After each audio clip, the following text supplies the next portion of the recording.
For an institution initially established as St. John's Seminary and College with a total of 45 students to becoming and privately financed by the Catholic Diocese of Accra, to becoming Pope John's Secondary School and Junior Seminary in 1968 after its absorption into the Ghana Education Service.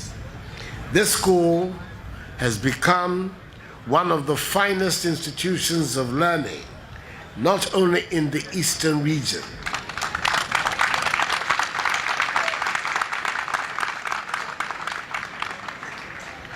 but also in the whole of Ghana.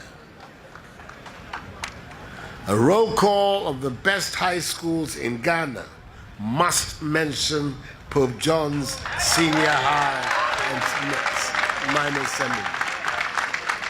A government may not be able to make every citizen rich, but with political will and responsible leadership, a government can help create a society of opportunities and empowerment for every citizen.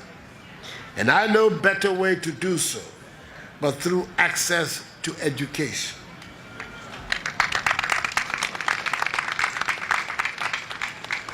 Any country that aims to transform itself into a modern, productive player in the global marketplace must get its educational policies right.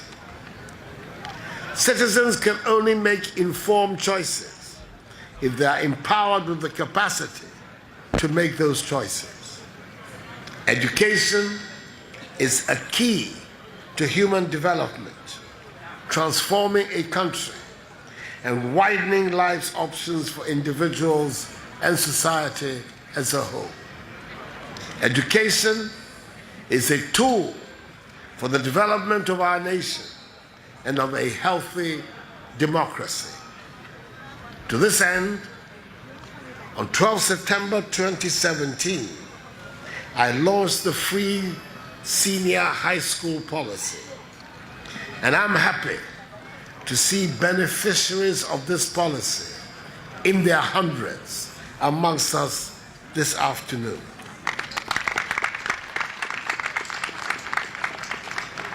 It is public knowledge now that prior to the launch of the free SHS policy, our children were falling out of the educational system at every stage in alarming numbers. Free SHS has enabled 90,000 more students to gain access to senior high school education in 2017 than in 2016. Without the implementation of this policy, the specter of 90,000 young men and women without any employable skills and thrown onto the streets would have further entrenched a future of hopelessness for our youth.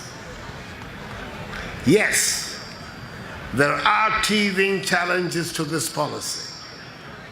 And towards addressing these challenges, procurement processes are currently ongoing for the award of contracts for the provision of some 69,500 mono desks, 13,100 bunk beds, furniture for dining halls, staff rooms of teachers, computer laboratories, and the provision of marker boards for classrooms. Funding has been secured for the expansion and upgrading of facilities in 75 senior high schools across the country, with construction works on the existing community day schools ongoing.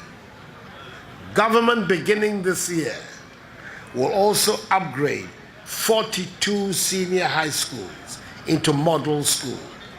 I know there are a handful of reactionary elements who are determined to undermine the free SHS policy. Government, together with the Ghana Education Service and the Council and the Conference of Heads of Assisted Secondary Schools, has agreed to absorb all senior high school fees under the free HS policy. No headmaster or headmistress, therefore, is to charge any unapproved or illegal fees or charging fees already exempted under the free SHS policy. Government will make sure of this and sanction any school head who flouts this directive. We have a sacred duty to our children and to the generations beyond in ensuring that, irrespective of their circumstances, their right to an education is preserved.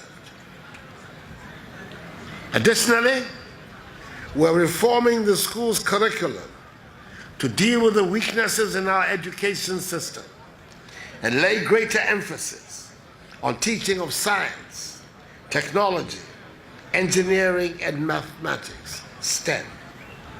This initiative is intended to strengthen the foundational skills and generate interest in mathematics, science, engineering, and technology. The rehabilitation of existing schools and the construction of new ones will continue with the purpose of strengthening the delivery of quality basic education.